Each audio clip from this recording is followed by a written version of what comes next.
of normalcy. Anything, if we know it's going to be different, So we're going to be wearing masks or whatever. I'm starting the YouTube thing, so sounds good. Starting to open up now. I'll keep an eye on it over here. Oh, it looks like it's showing up. But yeah, everybody, we all want. Whoops. That was on YouTube. Was that on YouTube? Yeah. It's there. I'm just grabbing the All link right. to put in social media. But yeah, so we were able to obviously get a little bite size of the normalcy there. And that was refreshing for a few minutes or hour, whatever it was. Right. If you're just joining us, thank you. We're going to give everybody a minute or so to get logged in and get started.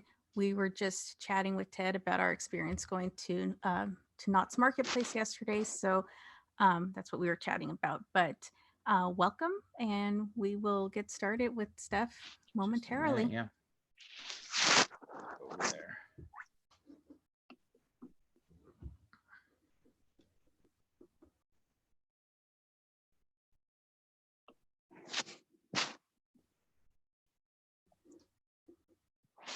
Yeah, it's live. Okay. Shall we go ahead and begin? Sure. Okay. All right. I guess we're going to begin. As in the past weeks, if you've joined us on the YouTube Live, feel free to throw any questions in as you go. This week, it'll be a little bit different, and we'll talk about that with the Walk in the Park series that we're doing. So we'll talk a little bit about with that in case you've not experienced that before. But please feel free to jump in the chat, talk amongst yourselves, say hi to us as well. Hey, Tom. We see Tom and Kenzie are here again. Good to see you all. Also, if you are with us on YouTube Live, we appreciate if you like the video and if you're one of the subscribers. So, all right, we are going to go ahead and get started here. Hey, Tim.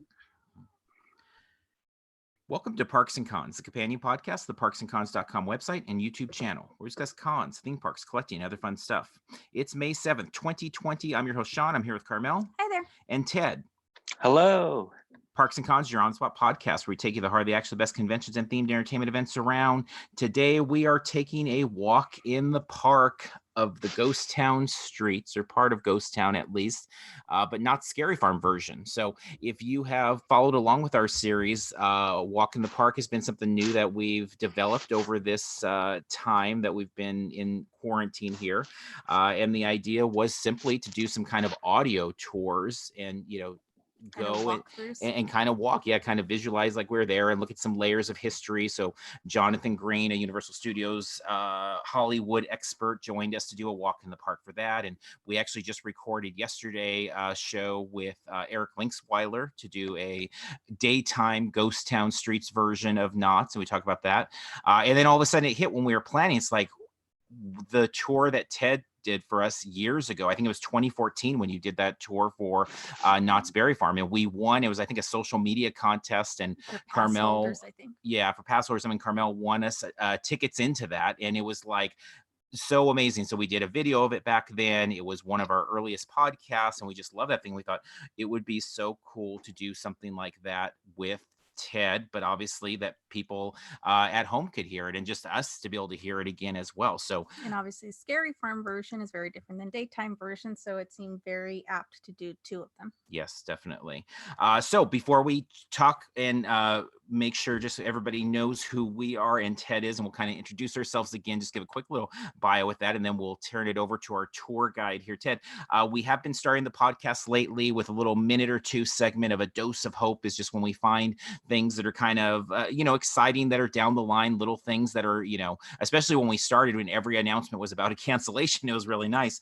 And so for tonight's version, I've got three quick, and they're all in the home haunt realm. And so real quick, Reichland Asylum Asylum, which is a fantastic haunt in Riverside. You can find them on Instagram. Reichland is spelled Reichlland.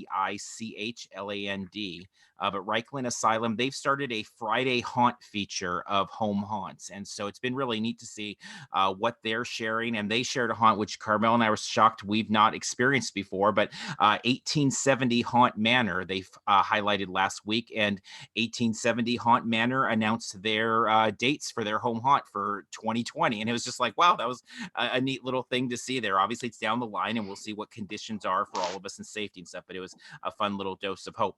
Then we go out to Santa Clarita. Ted talked to us about that last weekend at Beware the Dark Realm, and a quick note from them. And they said, we will be back this year. It's going to be a bit different, but we consider it a challenge. And so exciting to see. You may have heard last week us kind of go on and on about how much we love Beware the Dark Realm. And then lastly, Wolf Creek Cemetery. They have a home haunt yard display show down in Temecula. And they said, well, this was on May the 4th that they posted this, but happy Star Wars Day. We're a little over halfway to Halloween, and we're excited to reveal some of our new updates for this year. Rest assured, Wolf Creek Cemetery is happening this year, regardless of murder hornets. So we know that we'll have a show down there. So 3 quick doses of hope. If you have any doses of hope out there, fun things that you come across or fun things that you're planning at any point, you can always let us know, and we can. Well, I do have a little dose. I mean, we talked about it on social, and we were talking about it with Ted, but yesterday having Mrs. Knott's chicken and mashed potatoes and their biscuits with the boysenberry jam, oh my gosh, that may have been like the biggest boost of hope that I've had in months, because it was so amazing to be able to get out of the car and, you know, just walk at Marketplace and stuff. So just wanted to mention it. If you follow us, then you've already seen our stuff on that, but it was amazing to actually be eating that food again and to be in the bakery smelling all the great smells. It was awesome. Yeah, definitely.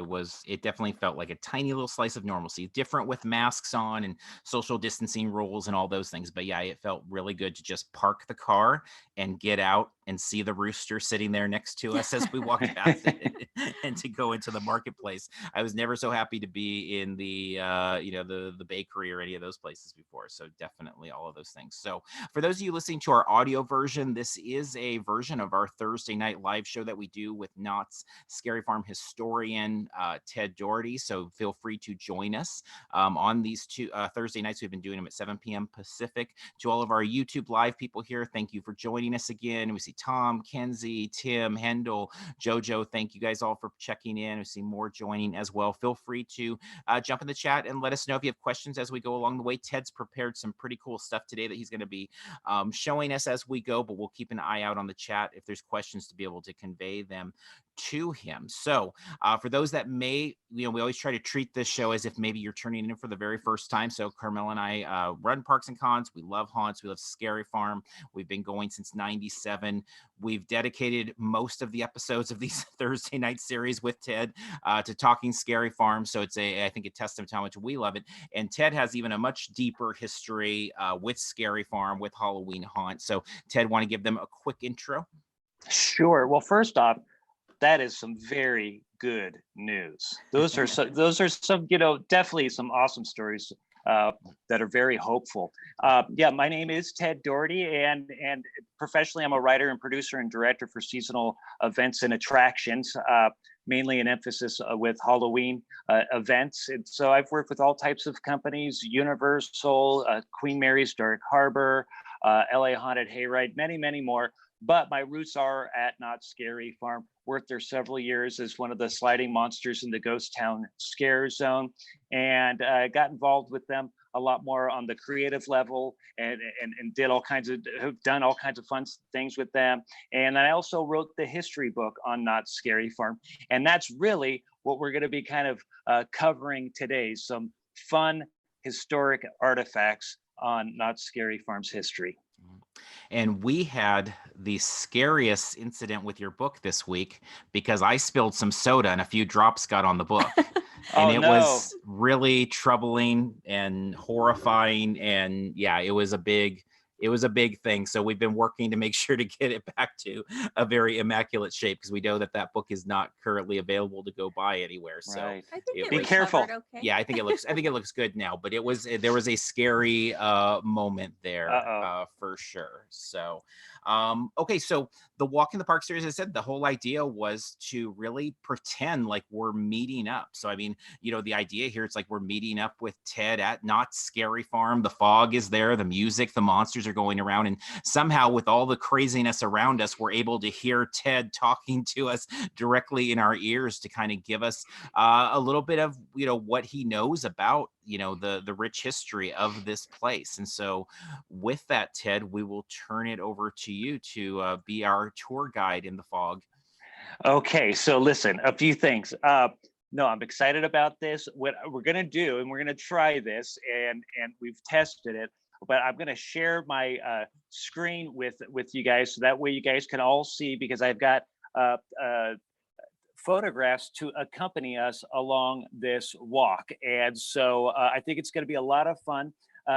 Several of these photographs have never been publicized before. These are photographs that may just, for whatever reason, just did not make it into my book. But maybe some of them did make it into the book. And, but this is just kind of a fun way to virtually walk through this. And so if I get disconnected or anything like that, I'll bring it back in. But let's just go ahead and get started with this whole thing. Just a little disclaimer. I told Sean and Carmel when we started, I will not really be able to see them. I will be able to hear them once I share the screen.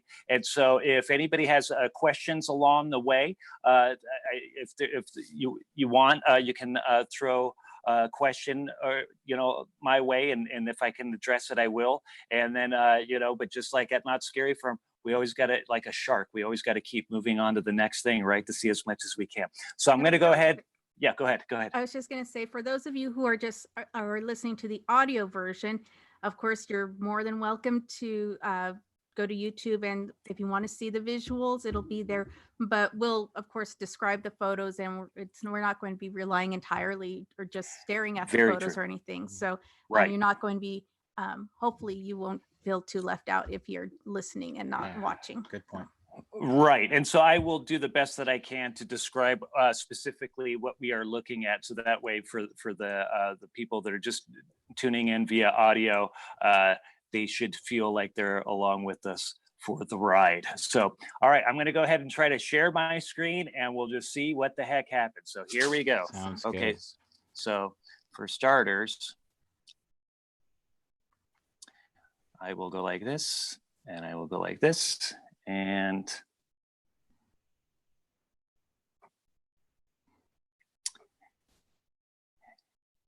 okay. So we're seeing your screen, and there's your cover page.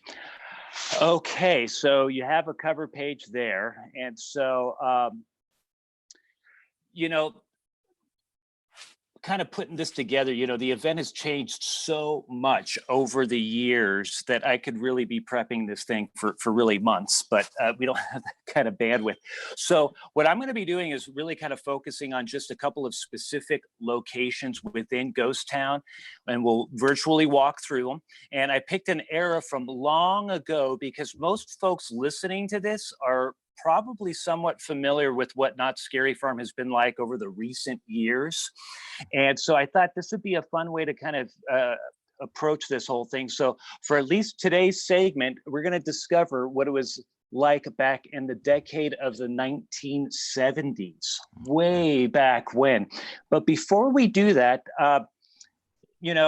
folks on Knott's Berry Farm's social media, if you follow them, you might have seen a recent post about the passing of a man named Chuck Burns, the voice of Knott's Berry Farm. Well, I wanted to take a couple of minutes to talk about Chuck, because if you didn't know him, you certainly knew his voice for anybody who's been to Knott's over the past 30 to 40 years. He did all the major sort of park announcements and those types of things. But even more importantly, I had the opportunity to get to know Chuck a little bit because he played a huge part in Knott's Scary Farm's past. For a period in the late 70s, he was the main Knott's Scary Farm coordinator.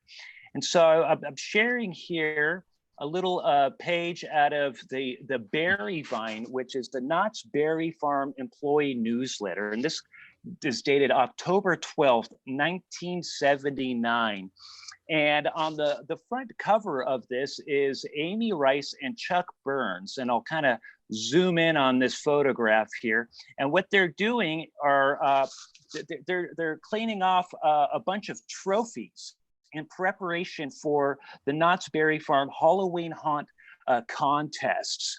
And so what these were, and by the way, for any employees or former employees looking at this photograph, this photo was taken inside the Crow's Nest, which is the Knott's Berry Farm backstage cafeteria.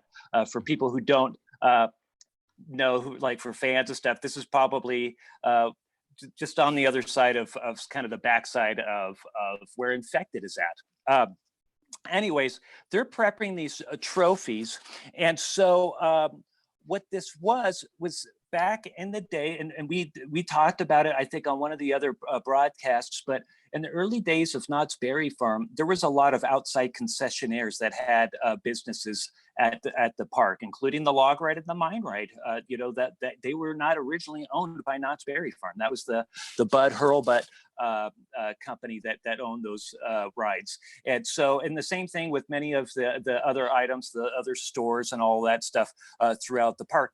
And in an effort to really kind of bolster the overall Halloween vibe, the Knott family requested that everybody, all the outside concessionaires and everybody, dress up and decorate their places of work for this Halloween concept, this Halloween event concept.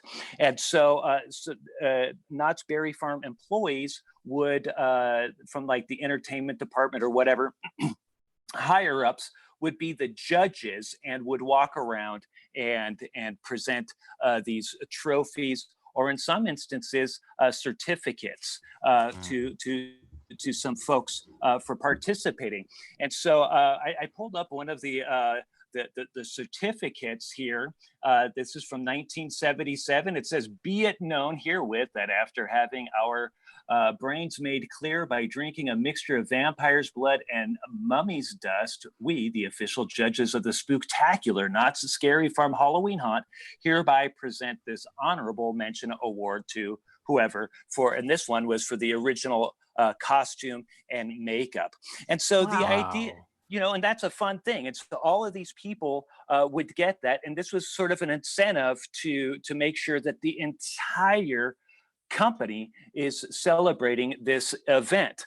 Now, beyond being one of the judges, Chuck was responsible for booking much of the entertainment that was present at Knott's Berry Farm, especially Knott's Scary Farm, in those early days. So, for example, I am showing a stage setup that was named the Transylvania Sideshow of Horrors.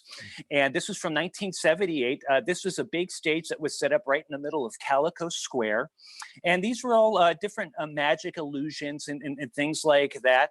And they would just come from behind these curtains at different times throughout the evening and present their little gig. And so we're also looking at one of them here. I pulled this up, and there's a Barker, and we see here Boris and Norris, the two-headed, three-legged man. Very cheesy stuff. Next to it, we see Dracula's hands and Spidora. We talked about Spidora in the past. Our friend Julie Owens was that character for quite some time way back in the day. Cheesy, very cheesy, but fun illusions that were spread throughout the park. So many top-level magicians, illusionists, sideshow acts made up most of what Knott's Scary Farm was back then. And that really did kind of help establish I feel the production value of the event back there then and set a standard that Knott's Berry Farm and Scary Farm still stands on to this day. And that was really in part to the amazing contributions that Chuck made. Now, he also helped me with the content of my book. And so I interviewed him, and he provided a bunch of stories and pictures for me to use. And so I pulled up a couple of photographs of me signing Chuck's copy of the book over in the Haunt Museum when that was around.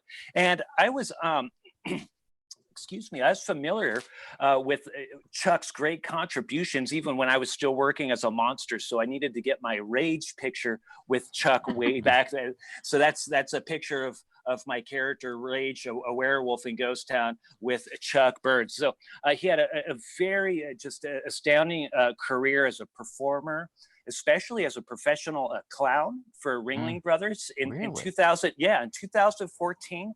He was inducted into the International Clown Hall of Fame. He had his entertainment company, Periwinkle Entertainment, and his son is a famous magician named Chipper Lau, who performed at many Knott's Scary Farms over the years. So although Chuck is gone, I do believe his stamp will forever be placed in Knott's Berry Farm's history. So I just wanted to share that with you guys, just in case anybody saw that post from Knott's Berry Farm and we're kind of wondering, who's this Chuck Burns and the voice of Knott's Berry Farm. Now, originally, I did pull up a clip of some of Chuck's work that he did for Knott's Scary Farm. Couldn't get it quite to work, so maybe I'll shoot that clip over to Sean and Carmel, and if they could figure it out a way to kind of post it or maybe include it in the audio finalized version of the podcast or somewhere. At least you can, you at least can hear that, and then I think most people will listen to it and be like, "Oh my gosh, yes, that's the guy." So, anyways, so actually, Ted, what yes. I'll do is on the podcast version, I'll attach it to the end of our podcast, so the audio will be there. So, those of you who are in the chat, you may want to go to the podcast version and later on. Yeah, afterwards once it's posted. But yeah, that should be easy to do. That would be wonderful. And I think you guys will get a kick out of it too, because again, I think it's very recognizable. So anyways, all right, well, let's walk through some of these early years of Ghost Town. Sounds good. The early maps for Scary Farm were pretty difficult to kind of follow. And so I gave an example here. This one's from 1975. And so we can see here, this is the park map from Knott's Scary Farm, 1975. There's all kinds of stuff going on it. It's got a huge list of all of the different forms of entertainment going on throughout the event. And then there's these little flying witch stamps that are covering the entire map. And it's kind of hard to read. And so this is, like I said, I think this is from 1975. So to make things a little easier for the viewers and kind of make sure we have our bearings where we're at in the park, I've taken a clip from this killer wall map from Knott's Berry Farm from the late 1970s that was drawn by my old pal Bob Bates. And so he was a Knott's Berry Farm illustrator. I'll talk about him in a second. But so we're looking at an excerpt from this huge wall map. Some folks might have seen this on the backside, I think, of Virginia's gift shop. And it's a beautiful mural there at Knott's Berry Farm. So next time you're in the gift shop there, take a look at it and you'll be able to see this whole map. But I just kind of cut off a little excerpt from it, a little portion, and we're just kind of looking at a bird's eye view of seeing the Wagon camp and seeing kind of pretty much the kind of the heart of Ghost Town, the way it looked back in the late 70s. It's not a Knott's Scary Farm map, but it's going to, I think, be a little bit easier to kind of follow. Now, just like any other guest, we need to start the evening off at the main gate of Knott's Berry Farm. And so now Knott's changed their main gate look in the mid 1970s. So in the debut of Knott's Scary Farm in 1973, it had much more of a kind of a wooden look around the marquee. And so I pulled up a sample of what it looked like. And this is an impressive new marquee at the main gate. This is from the employee newsletter. And again, that was designed by our dear friend Bob Bates, who did the wall map. And so, and interesting about Bob, he created so much art about knots, all those cool attraction posters you've seen through the years, like the log ride, the mine ride, the soapbox racers, parachutes, all that stuff. That was all Bob Bates. And so you might have seen his stuff. He's done menus over the years and stuff like that. So anyways, here's a photo. You got the red little trolley there that would drop people off from the parking lot at Knott's Berry Farm. And so this is kind of a sample of what Knott's Berry Farm, the main gate looked like around 1973, but now we'll look at it as Knott's Scary Farm 1973. And so we're about to enter, and so we're looking at our 1973 ticket. And so, because we need a ticket to get in, right? And so back then we $4.75. Well, that's the regular price, but hopefully we bought the advanced sale for $4. Well, I figured I'm always thinking, running late with stuff, so I figured I'd be paying the regular price. So $4.75. Carmel, Sean, and I are going to do what we can to get these advanced tickets, from Wallach's Music Store for $4. Yeah, And so, Knott's Scary Farm sold out its very first year. We're looking at the main gate. We see people lined up in front of the main gate of Knott's Scary Farm during its debut year, and so I really kind of attribute that to the great job of Knott's Berry Farm marketing at the time. Martha Boyd, she worked there as a marketer. She was the one who coined the title Halloween Haunt. And so that's what the event was named for many, many years. And so we're looking at kind of a close-up of the wooden marquee for the first Halloween Haunt, October 26, 27, and 28. And there's a kind of a little skeleton. There's the Halloween Haunt signs. And to kind of flash forward just a little bit, we're going to jump into 1977 and see their main gate at that time. And this is a little bit more like the way we would picture the main gate nowadays. Very big, bold with the huge columns. It's the old time Knott's Berry Farm adventures. And we see also a fun snake sign, a kind of a cobra sign lining the columns of the newly redesigned main gate. And it's pretty much the same way that we see it as today. 1977, they were only operating 4 days, October 27, 28, 29, and 31st. And that same year, we have another shot of the main gate, and with that same little snake sign that's out there. And that there's a ghost town character that's standing out in front of that main gate. That's actually the actor's Bob Vernon hanging out. We'll possibly talk more about him at some later date because he contributed greatly to Knott's Scary Farm's growth. And then the following season, 1978, here's another shot of the main gate. So we're not even inside the park yet. And so that snake kind of sign was replaced by this Dracula vampire sign, and they're still only operating 4 more dates. But these photos that I'm showing right now of the main gate at this point is kind of what I would consider the magic hour. It's that time of kind of mid to late dusk. Mm-hmm. And if anybody has worked at as a monster, you know that time, you know that magic hour. You're already in your costume. You've got your makeup on. You've got your mask ready to go. You're maybe already walking over to your position. The park isn't quite open yet, but the people are at the gates. They're at the ropes. They're ready to go. The guests are super excited. Maybe if you're a monster at this point, you're doing your last minute stretching or whatever. It's the magic hour. And then for the guests, for the fans, you know that time too, when you're maybe finishing things up at your pre-scare dinner or whatever it is. Or maybe sometimes you miss the magic hour because you are in pre-scare dinner. But there's just nothing like that feeling for me right before the chaos just ensues and the night begins. Do you guys agree? Oh, totally. Yeah. The anticipation and thinking too, whether we're coming from the dinner or, maybe it's a night we didn't do the dinner and we're waiting at the other rope drop, but it's just everything's in front of you. And one of the things obviously that's so great about the event is even now in the age of the pass and being able to go multiple times, every night is still different because it relies so much on the talent and the way that they kind of approach it. It's such an organic event. Yeah, Yeah. AJ, I think it's Dana or Dana, Dana. commented that. Okay, Dana, thank you.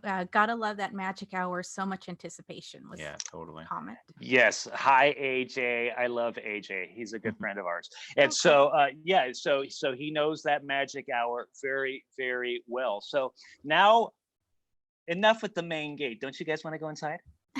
So Yeah, here we definitely. go. So we're going to have our ticket. And so we've got our ticket. This one's from 1977. Carmel, the price has gone up a little bit, so we needed to make sure we got our advance sale at $6.50 instead of the regular price of $7.50.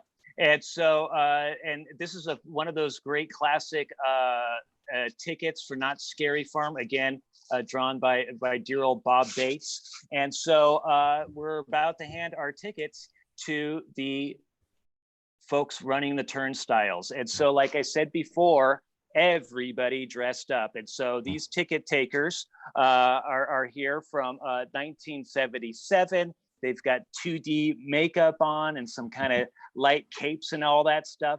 And then unless you're a manager sporting a really slick white jacket with a white tie and some cool 70s shades, you're going to be dressing up for Knott's Scary Farm if you're working there. And so we hand them our ticket, and then we're going to just end up in that main opening plaza of Knott's Scary Farm. But we're going to kind of rewind a little bit during the day.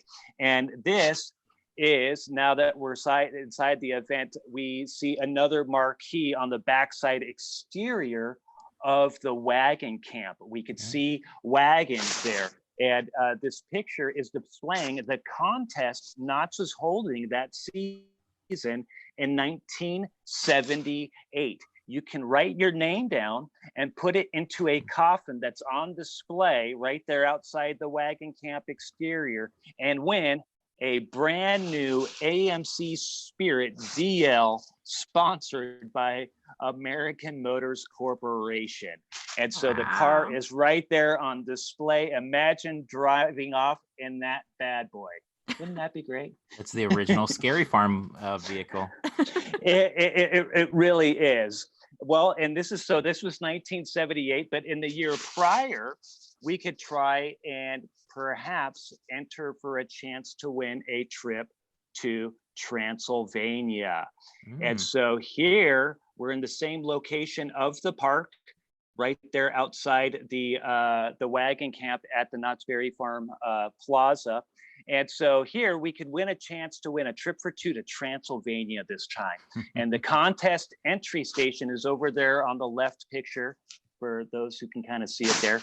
And then right over here is we've got the official entry form. So we can actually try and win this. And so I actually have the original blurb that was written about this contest. So here it goes. So the Transylvania trip on Halloween night, a trip to Dracula's homeland of Transylvania in Romania will be awarded by drawing. Included in the 2 round-trip airfare tickets will be the choice of 2 stopovers in each direction at selected European cities, plus a stopover at a U.S. gateway city such as New York. Fare is based on a 14 to 21-day excursion to the capital of Transylvania. Entry forms are available at Knott's Berry Farm. Wow. What the heck? I That mean, is talk something. about, imagine being able to try to win a trip on Knott's Scary Farm to Transylvania. I think that would be pretty awesome. Do you by any chance know who won the trip? No, I've always wondered that just Yeah. in general, like about like game shows and stuff. Yeah, like totally. That. Like if you've ever watched the game show and they win a trip to, the Caribbean, you're like, gosh, I wonder what if they went and if they had a good time and right. like did they get stranded down there? Did it turn into hostile? What happened? You know what I mean? So I always kind of wondered about that. Yes, but no clue on if anybody actually won. I'm guessing they did, but I don't know what happened, but hopefully whoever won it had a great time. But looking further at that picture inside that main plaza, if we look at the top of that sort of fort above. We can see a Wolfman Jack logo. I kind of zoom in on it, and on top of the roof of this wagon camp is this fort type of structure, and and this is like the rear of the wagon camp, and it's a welcome witch, and she was microphoned, and she's basically yelling out to the audience. And so I have an excerpt from her script. So this is what people would be hearing walking into Knott's Scary Farm this year. It says, "Thrice the brinded cat hath meowed, thrice and once the hedgeling whined," or hedge pig whined, sorry. "Harpier cries, 'tis time, 'tis time. Round to the good time theater go, a wolfman's antics there will show. And farther on, yet no less tamer, dare ye dawdle in our chilling chamber? Or for a new unseen device, squirm at our island sacrifice? Double, double, toil and trouble, fire burn and cauldron bubble. In wagon camp, a baleful ghoul takes exception to every rule, and in the lanes of Ghost Town near, 'tis monsters instead which quake with fear. But should these loathings leave you dangling, fear no such occurrence at the Calico hanging." So, fun stuff, right? That is really That's cool. awesome. So, go I was ahead. gonna say at Great America, it's a different version of it, but at Great America now they have the Green Witch comes out and she kind of does, Yeah. but basically she'll give her kind of her advice, like start at the back of the park and go visit this maze, and it's all kind of tied into more of a theatrical element. But it's so crazy to see back at this time that they were, kind of giving this really theatrical way of kind of giving people ideas of what to do when they entered. Absolutely. And in that dialogue, she's mentioning the chilling chambers, which is the 10 chilling chambers. This is 1977. That was the first maze built solely for Knott's Scary Farm. She mentions the Island Sacrifice, which was a show over in the Fiesta Village, the Reflection Lake area. She mentions Ghost Town, and the script goes on, and they actually did that kind of sort of presenter thing a couple of years. At least one year they actually had Dracula up there as well. But we've had enough of her, right? Let's actually go inside Ghost Town. So here we go. We're going to pass through underneath that sign of Ghost Town. This is a newer picture of the Ghost Town sign that I pulled up. This is, the traditional. It's glowing. We've got white scare cloth. We've got a spider. It does say 1885. And so since we have this here, I want to kind of mention, because we did talk about that in past episodes on sort of the relevance of that particular year in terms of the folklore of Knott's Scary Farm. It was in 1885 that a woman named Sarah Marshall cursed the town of Calico, turning all of the citizens into these horrible creatures. And that was all outlined in the maze that debuted at Knott's Scary Farm last year named Origins. So there it is, 1885, branded right on that sign. And so now we're going to go underneath it, and we're going to look at a close-up of Bob Bates's map here. Again, kind of overhead bird's eye view of Ghost Town, and I put a little a red arrow pointing at the hanging tree that's there near kind of the old firehouse, which is actually still kind of there. And the last time I checked, there's still a noose up in the tree at Ghost Town all year round. Mm-hmm. So am I right about that? Yes. Did you guys? Yeah. Okay, yeah. So if you've never noticed that, next time you're inside Knott's Berry Farm, go take a look at that tree, because they've always got a noose up there. But for Knott's Scary Farm, they've always put a body up there. Mm-hmm. And so we're looking at a couple of black and white photos of a body hanging up in that old tree. And these photos are from the debut year, 1973. And then I also have a color photograph from 1979. And there's the body hanging up there. Look at all the beautiful trees that Knott's Berry Farm used to have. And then also at the bottom of this picture, we see like a burro or a mule that's there outside and sort of it's like a mining arasta, I think it was, or rostra in the color photo. And this is near the entrance to the old Pan for Gold, but now it is the entryway into Ghost Rider. So if you guys kind of are curious about to where that is. And so, but here's a reverse view of that hanging body. And this is from 1979. And now we're looking down Main Street, AKA Fog Alley. And so above us, we've got the hanging body. And then we look down and we could see the camo netting that's draped. We could see all of this neat lighting and mood. And the park decorator at the time, a gentleman named Dell Langdale, was responsible for hanging all that great stuff and everything. We can kind of see a little bit in the distance, the little Silver Dollar Saloon.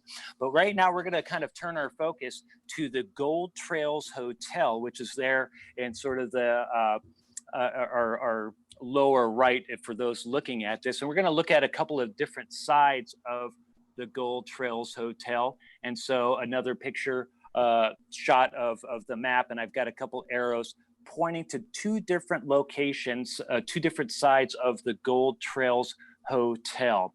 And then I'll have photos that kind of represent those as well. But if you're listening to this, you're going to probably, you'll know where these basically are. On one side, on the Main Street side, you have the two miners that are sitting there on sort of the bench for photo opportunities. And on the other side is not really too much now. It's just a staircase, but they did have the Wagon show there for many years, but now it's just a shop. But on Market Street, on the side of the Gold Trails Hotel, that's where the jewelry kind of stand is pretty much now. But we have a close-up photo of that same shot of Market Street, where this kind of an exterior staircase, and then we have some roaming ghost town monsters that are in that same exact spot. This is from 1974 of seeing some of these early ghost town monsters. We've got a phantom character, a bride, kind of another bloody mouth ghoul, and a mummy. And for over the years, they have had, like, that was temporarily kind of set up for a kind of a souvenir photo opportunity. They had like a coffin out there, and you could take pictures with the monsters. I don't know if you can, I don't think you can really actually take pictures with ghost town monsters as much anymore. But if you can, it's a great spot for photos because the fog is usually a little bit lighter right there, and you're kind of getting a decent amount of light from nearby food service areas and stuff like that. But I'm gonna pull up here, and we're going to go almost to the rooftop of the Gold Trails Hotel, and I'm showing an arrow about on the rooftop. And so this is a spot where the finale of a show that took place with the ghost town, with a handful of ghost town monsters back in the day, named the Market Street Monster Massacre. The show, just like I said, to start a few of the monsters. And so here I have a picture of 3 of the characters right here that I'll show, and it's kind of got a werewolf and a phantom looking character and kind of a manimal character. But these were monsters in that show. This is from 1979. I love this PR photo, and I actually have the show synopsis and part of the script here right now, and I will read that to you so you can imagine what it was like seeing that show. And so I won't do the whole thing because it is pretty long. So here it goes. So and this is the interior sort of script for the show. So the show opens with the werewolf and King Kong in the livery stable, and the rest of the cast at the Ghost Town dressing room. The Ghost Town dressing room is over by behind the candy shop, behind the candy store there over on Schoolhouse Road. The werewolf and King Kong start running towards Market Street, hiding behind barrels and trees as they make their way toward the Gold Trails Hotel. They're being followed by the 2 gruesome characters who are in heavy chains and are clawing and screaming at the fleeing 2. The Undertaker is restraining the 2 gruesome characters by holding the ends of the chains in a leash-like fashion as they proceed up Market Street. When the werewolf and King Kong reach the Gold Trails Hotel, they climb to the top of the roof. As the rest of the cast reach the Gold Trails Hotel, it appears that they have lost the monsters. King Kong now lets out a mighty yell from on top of the roof, which attracts the attention of the characters on the street. And then kind of a scuffle ensues. And so now, looking at this photo, this was a PR photo. You guys have now been staring at it for a while. And this went out to newspapers and all kinds of things. So it took me a while. Hopefully, I don't know if you guys got to notice it, but this little kid peeking through there that is basically photobobbing these mean-looking monsters. It's so funny. That's anyways, hilarious. So there's a scuffle between these monsters, and they end up on the roof of the Gold Trails Hotel. And I'll cut to the chase and finish out this little script here. And so let me get it going here. So the Undertaker now climbs up the stairs himself, and when confronted with the two characters on the roof, he draws his pistol and fires, killing the werewolf. This enrages King Kong. The Undertaker fires 4 shots into King Kong, which don't bother him at all. Instead, he now makes fun of the Undertaker. The Undertaker runs down the stairs and gets the shotgun, returns and fires 2 shots at King Kong. King Kong falls off the roof to the mat below. The Undertaker takes the butt of the shotgun and makes like he is beating the fallen monster to death. He then turns to the audience and says, "The monsters are all dead." A witch now appears on top of the roof and fires 6 shots into the back of the Undertaker. The witch then looks at the audience and says, "Everyone knows that monsters never die." She then lets out a screaming laugh as she is enveloped in a cloud of smoke.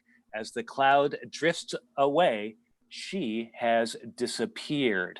And so here is the cast of that 1979 show, The Market Street Monster Massacre. And maybe we could talk about this for a second, because if anybody was able to check out the 45th anniversary Scary Farm panel that we did at Midsummer Scream a few years back, we had the actress who portrayed the witch, Diana Kirchin Kelly, and she said that line in character, and it was chilling. It was amazing. And so I know that you guys filmed that whole thing, right? And so I'm guessing it may be on your YouTube channel for it. Yeah, and did you guys agree that was a great presentation with her being there? Yeah, it was amazing. It was a highlight of the year. Yeah, it was masterful how you handled having so many guests and stuff up there. It was incredible. Well, thanks. But, the magic is really all of them and these legends like Diana Kelly. And then also in this picture, what we're looking at for people just listening to this is the cast photo. So we've got the werewolf, we've got a manimal, we've got this Undertaker, we've got the Green Witch, and we've got King Kong and kind of a zombie character crouched down. And that zombie character is Bob Vernon, who I mentioned earlier. And so he was part of that show. So again, maybe we'll talk about him another time. But what a fun show that created a little bit more depth using the ghost town characters. The last couple of years, they've been doing these little kind of pop-ups that have been fun, like dance things and like things like that. But I think this was a fun thing to incorporate the characters. That's great. The Manimal character looks so much like one of the Who's from Whoville at Universal Studios that they do now.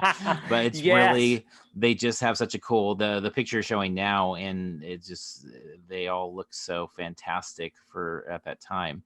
Real quick, Ted, there's a bunch of different comments in the chat. And a couple questions there. So Carmel's going to just kind of catch up there real quick. Kendall just commented that he loves seeing this really retro stuff, Ted. Cool. Yeah, totally. Did it the same year. What was the next part? But the same year they did that Vampire Airport promo stunt. So I think that was in reference to the contest that. Yes. Yep. Yes. And then let's see. Devour Truth said that was dope. They should bring it back. Lorraine commented, wow, but I'm not sure specifically to which because this was a little earlier. Let's see. AJ Lorraine said, commented, love the script. Yeah, AJ loved the script. Lorraine commented that how cool would it be to find who won that trip and get an interview with that person. No doubt. I agree. Totally. And Tim said, excellent, so cool.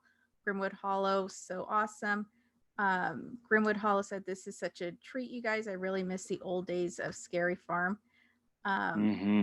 Devour Truth asks, does anyone remember the monster candy corn man back in the 90s? Which I do not. I know that my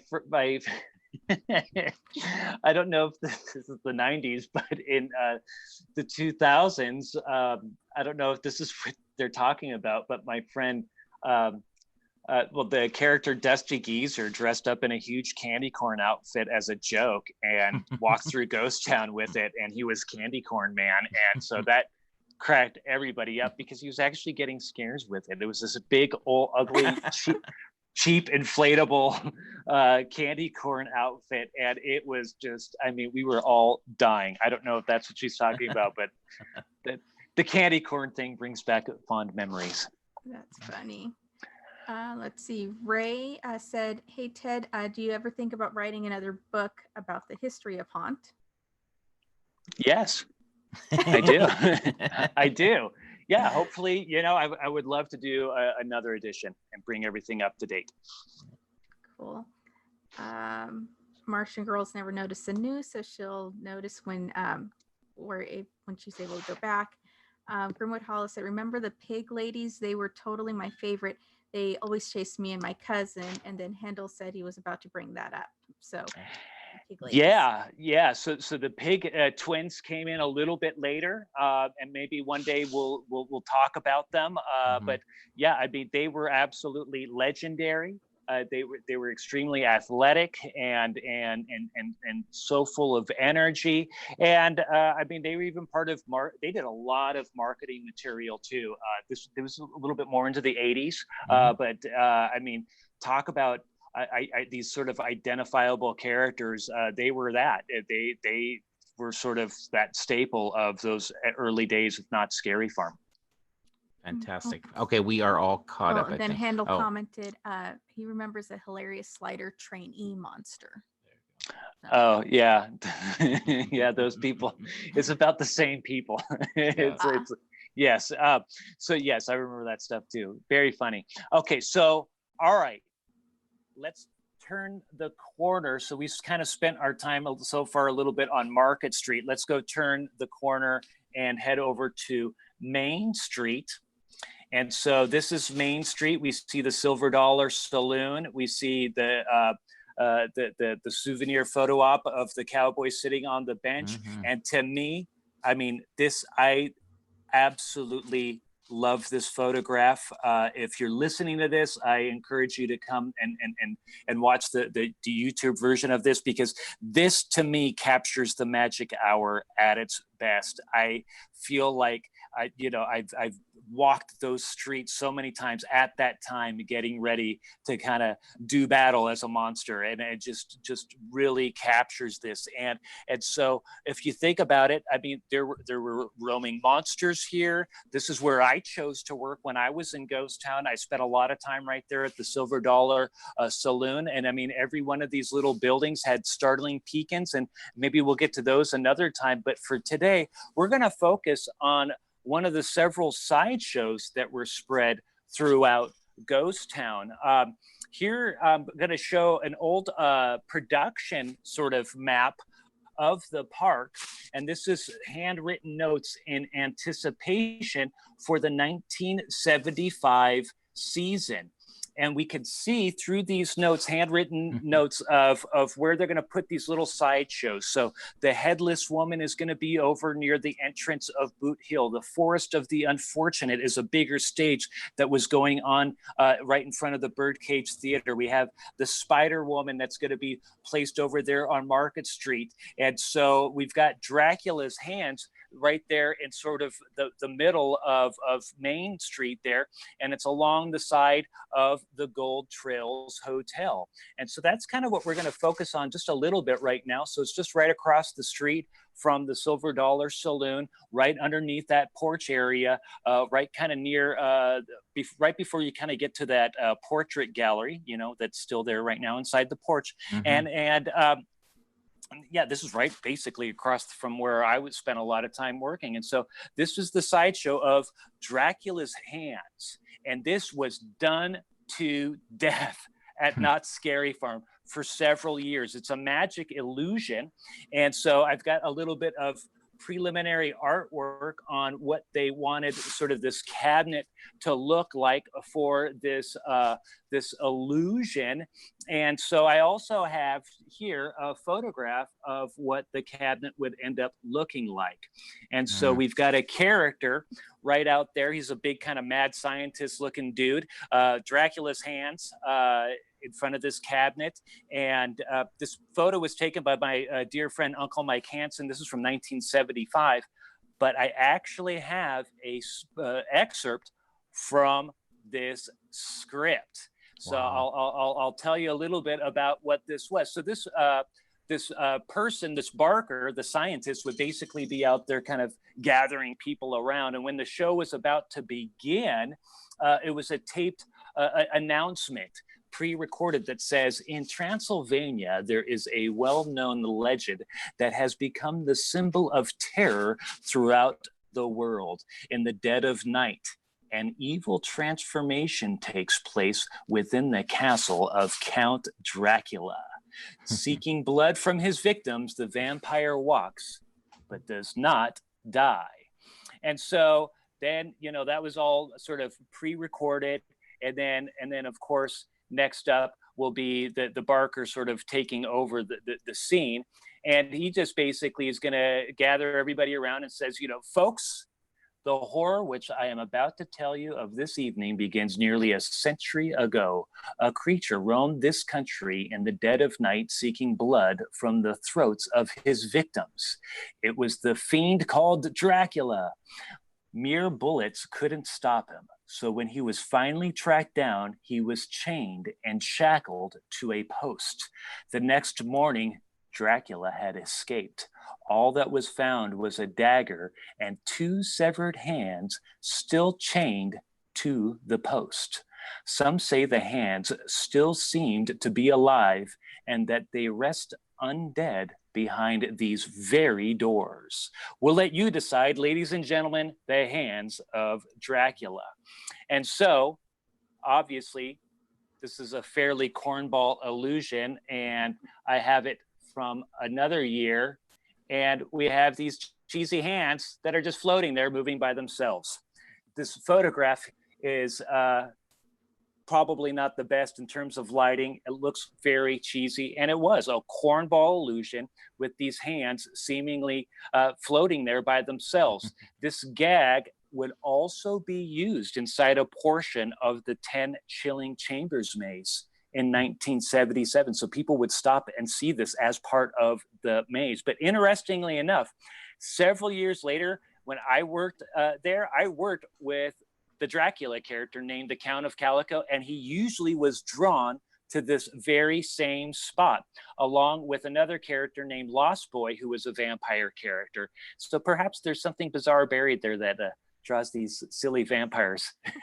Who knows? It's cheesy, right? But now that we've escaped Dracula's hands, we can make our way to the far end of Ghost Town and into the Calico Saloon.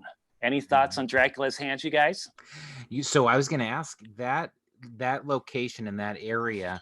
Do you have any idea of what kind of obviously now we've come to know it as a very dark part of the park. I mean, it is Fog Alley and all of that. At that time, was it pretty well lit in that area, generally speaking, for the event overall? Yeah, I think it kind of probably was. Yeah. Well, number one, that little they would have lighting on that little like gag, right? And so the barker and the cabinet would be illuminated.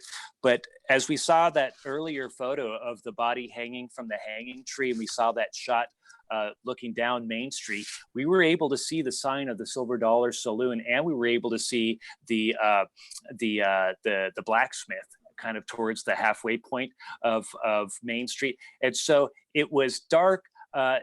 I don't know what level of fog that they really had, certainly not as much as they would have now. But I think if anything, even if there was fog, they would have lightened it up during the show. That's something to think about, just being kind of right there to take in. Yeah, I know. Tim Fowler from the farm said he thinks he knows a new prop to build. You could have Dr. Diablo's hands, floating hands. That'd be amazing. Yeah. Bradley Sanders asked, you were a monster. So I'm not sure if that's a question to you, Ted, but yes, Ted was a monster. He was Rage. He was Rage. Yeah. So earlier in the presentation, there was a picture of him in costume. Yep. So yes. Yes. So yeah, way back when. How long were you a monster for, Ted? 10 seasons. So I spent 2 years in the swamp scare zone that was over by the Reflection Lake area, which was where now Forsaken Lake is, that scare zone. And spent a season in to help debut the Silver Bullet Mine Town scare zone that is basically right there underneath Silver Bullet. And then I spent the rest of the years over in Ghost Town. Perfect. And Thank then you. Adam commented that he misses the Silver Dollar Saloon. He remembers a monster telling him to buy him a drink, so he did. That's awesome. And then Bradley said that he bought some monsters from the Hollow at Churro. They deserve stuff like that, considering how hard they work to put on a good show. Justin commented that he loves the cheesy stuff, though no cap. And then Handel said, I wouldn't be surprised if Knott's was still recycling part of that in a corner of a maze somewhere. That'd be cool. I agree. I mean, you guys know well enough that like there's a lot of stuff that's recycled. They have a pretty large prop shop in the back of Knott's Berry Farm, in their production offices and all that stuff in the warehouse. And so they do recycle and kind of reuse as much as they can. And so who knows how far back some of that stuff goes. It's really interesting too. Like, this is all so interesting, but you are taking us on a walk in the park that so far is very similar to what Eric Linksweiler just did, which people will be able to hear on a different episode, but again, during the daytime. So it's just kind of interesting listening to what you're saying about the nighttime and having heard Eric talk about some of these same locations and what they mean to the daytime. So it's really, I know the two of you didn't coordinate this, but it's really cool because you're kind of taking the same steps on your walk here. Oh, that's great. Well, you know what? I adore Eric. He's a dear friend. And so, great minds think alike. Who knows? Cool.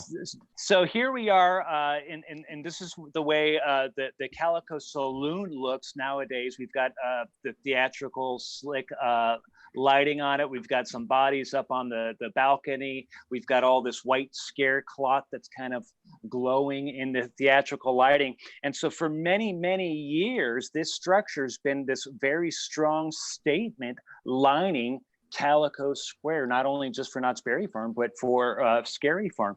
And it has been used or decorated every year from the very beginning. This photograph I'm showing next is the Calico Saloon from the debut year in 1973. And I'm kind of zooming in on a little bit of a sign there that's calling it the Phantom's Saloon. It's plain, it's super simple, but we get the idea still that the employees were certainly trying to do something pretty cool, just for, even if it was just going to be that 3-day little event, they were still creating fun signage. And inside, we actually get to see a phantom playing a piano. So we've got a picture of kind of a phantom character. And when I look at this photo originally, I wonder how hot this light fixture would be on this person's lap, because there's a light fixture there. but actually, if we look closely, this is a static prop, and the audio was probably piped in. So these are fake hands and stuff like that from this phantom character. And there is a Frankenstein prop behind him as well. And then as a promotion that same season, we have Seymour, the master of macabre, inside the saloon. And so for folks who may be new to this stuff, this is a photograph of Seymour, who was the very first host at Knott's Scary Farm. He was a very famous television horror host here in Southern California back in the late 60s, early 70s. And so he hosted the very first two Knott's Scary Farms. And then Wolfman Jack took over for a handful of years and was ultimately replaced by Elvira, who did it for, geez, like, I think over 15 seasons. And so it's great that they have a picture of Seymour inside the saloon. And then, as we mentioned earlier, these contests, I have a photo excerpt from one of the employee newsletters from that debut year of 73. And it's a photograph of a gentleman, two people standing in front of a Halloween display. And the caption reads, "Harold Harris poses with the Wicked Witch. Ghost Town's Dean Day holds the first prize trophy for shop decoration. Calico Saloon took first place." And so this Dean Day person is holding this really rad Frankenstein trophy that I would love to have. I just adore that thing. I would take it in a heartbeat. Hendel, who knows where that is inside the park, but I wish I could find it one day. But behind them is sort of this traditional Green Witch character next to a cauldron with some fun, cheesy cobwebs. As my friend Erica says, put a pin on those that photo, because we're going to be looking at something in just a little bit that will remind us of that. So we're going to go forward in time just a little bit to 1978. And we're looking at the saloon then, again, that magic hour. We can see Dale Langdale's camo netting draping Schoolhouse Road. And we could see that people are actually able to hang out and chill up on the second story balcony of the saloon. And so that's kind of fun. And that would have been fun back in the day to be able to hang out up there. And in fact, I think this past season at Knott's Scary Farm, did you guys see any of the pop-up sort of dancers that Yes. performed up there? 2018, but were they there 2019? I think that particular location, I think they only did 2018, but yes. 2018, yes. Okay, so yeah, so people can walk up there, but I think it just got to be probably really sort of monitored. And then the next year in 1979, we've got a banner advertising Knott's Scary Farm's Halloween Haunt. We've got that Dracula logo that was very prominent that season. And so this is for the 7th annual Halloween Haunt. And we certainly see that we've got some of that great dyed scare cloth making its way onto the exterior of the building. And so, that was, continues to be a staple at Knott's Scary Farm. But for so many years, it was dyed these sort of muted colors to really kind of help create that aged and decrepit look for an already aging ghost town. And so that same year in 1979, we can go inside and it's no longer a traditional Phantom of the Opera, but now an undead pianist playing his tunes on the piano. Sorry, I got sidetracked. But we could also see that the scare cloth has really made its way here inside. And if we decide to go on the other side of the piano, we see the scare cloth, but we also see that same witch that was there back in 1973, this little green witch character there. There's scare cloth all throughout the saloon. And then in the middle there is a skeleton wearing a dress. And above the skeleton is one of those comic book bubbles with text that says, "Would you like to stay for dinner? We're going to have Wolfman, Frankenstein, Natasha, Dracula, and the Mummy for guests." So it's so lighthearted, cheesy, fun, certainly surrounded by a ton of scare cloth. And, you know, over the years, they've had different forms of entertainment inside the saloon. They had the gruesome twosome, which were the saloon girl dancers, but they had masks on. They also projected horror movies inside that would be running all night long. So all kinds of fun things. So anyways, after spending a great time walking through Knott's Scary Farm, hopefully we kept our ticket stub from 1975, perhaps, with this amazing artwork.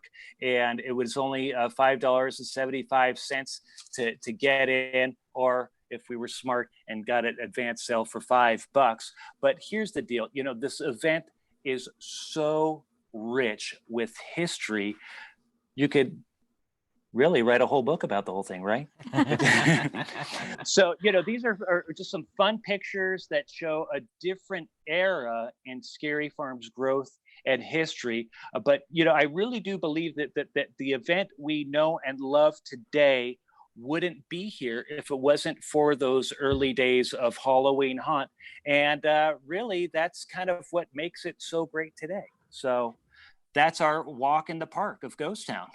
That is fantastic. And, you know, I totally agree. Like as you're kind of unraveling some of the layers here, and it's just so interesting to see what things, you know, kind of continue, what things you have the feel for. And then the biggest thought in just all your pictures is how much I wish we could find some of these different pictures that, or some of these different things like the banners or the Frankenstein or all of these things. Like they should all be in a museum somewhere that we could go visit, because there's so much crazy cool stuff in there. I know. You know, the sad thing is so many of it was lost throughout the years simply because nobody thought it was going to be that big of a deal. And any information that I gathered through time, you know, to research and everything, was primarily a lot of it was sort of operational in the sense of, hey, here's the guide on what we do, so that way we don't forget it all and we can replicate it and build on it for next year.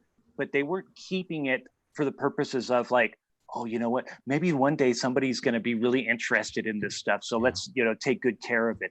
That wasn't a thought till, geez, probably, you know, 15, 20 years ago, maybe, I would say. Yeah. You know, it's funny, because I'm big into like toy collecting stuff, and that was the same, like the original Star Wars toys, for example. I mean, they threw everything into dumpsters in the back in the 80s and even into the 90s. And then there were some people that were thinking forward and did dumpster diving, and a lot of those things still exist, the molds and things like that. But the same thing is, they were just toys. Like, why would you keep this stuff? It's just old, you know, trash at some point. And it's like, right, I know. Beautiful stuff though. But those are beautiful pictures. Thank you so much for having no problem. Isn't it fun? I love this stuff, you know, and it's just so neat to share these pictures, and some of them are so clean, and you can really see that fun detail and learn about what they were doing. Yeah. And I will say again, for the audio people, to, you know, even if it's just fast forwarding through to see some of these pictures or things like that. I know for myself, I am fully an audio only listener when it comes to media most of the time. Like, I'm not a YouTube watcher, but this would be one that I would jump onto YouTube, because those pictures are definitely something to see. So Carmel, do you have some things in the chat there you want to? Let's see. So Devour Truth was asking if someone has all the ticket stubs or T-shirts from a bunch of years. Do you know if there's a collection? Do you know of somewhere? any massive collectors out there of all that stuff? Me, I've got an old shirt right here that I'm wearing. Yeah. I mean, I've got a lot of the stuff. I'm looking here, framed in my house. I've got one of the old Bob Bates tickets from 1977. I've got the original flyer from the very first Haunt. And so, yeah, I mean, if anybody got to check out that Haunt museum that was around for a while, they did have some of that stuff on display. What there is not a lot of are like T-shirts and stuff from the very early days, like in the 70s. I've never really seen any T-shirts from that era, so I'm not sure that any were ever made. But I would be so happy but yet so surprised to see a shirt from like, I don't know, 76 or something like that. Definitely. That's incredible.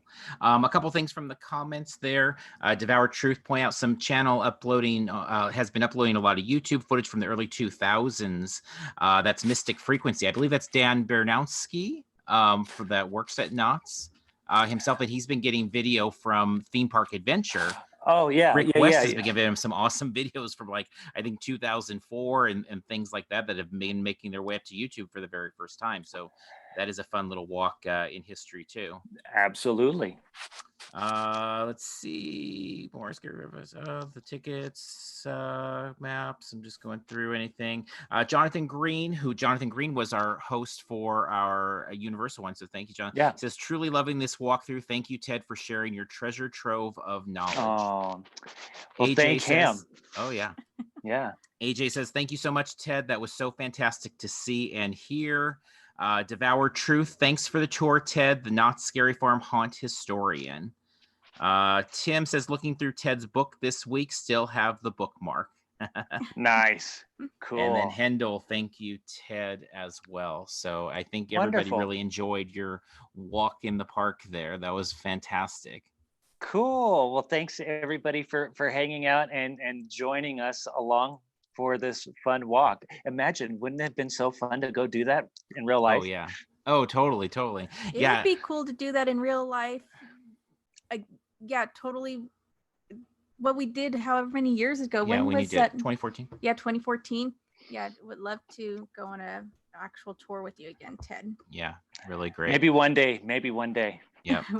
Grimwood Hollow says, thank you so much, you guys. What an awesome look back at the origins. JoJo, this is all truly amazing. So, yes, thank you again, Ted, very much for that. This was a fantastic walk.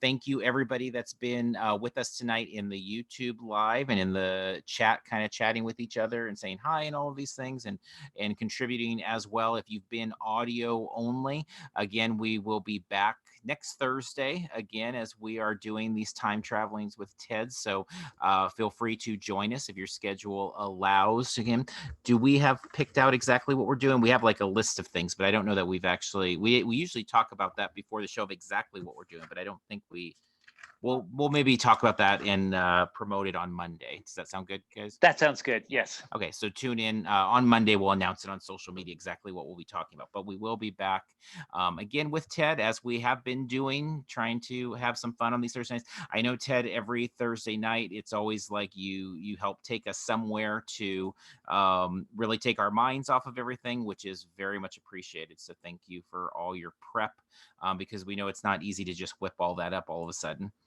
No, I appreciate it, and it's about trying to, like you said, get our minds off things for a little bit and spend a little bit of time in enjoying something that we care a lot about, and so it's the pleasure is all mine, but I'm really happy that folks are digging it too. Definitely. All right. So we'll go ahead and wrap up the show there. Thank you again for joining us. If you're in YouTube and trying out, please like the video and follow along with us for more content. For our podcast listeners there, please consider checking out our Parks and Cons crew over on Patreon. There's bonus content there, other podcasts, including those on Scary Farm and Haunt and other fun things like that. If you've not already done so, please consider leaving us reviews wherever it is you find the podcasts, Apple Podcasts, Stitcher, Google Play, and all the rest of them. You can always follow along with us on social media, Parks and Cons, Twitter, Facebook, Instagram, and of course YouTube, where we have a bunch of Scary Farm videos over there as well, like literally a few hundred of them. So if you want to just kind of disappear into the fog for a little while, we have some stuff for you there. So wrapping up this walk in the park with our friend Ted, until next time, we'll see you in line somewhere. Thank you, guys. Everybody. Thank you, Ted. Thank you, everybody in the chat. Have a great weekend.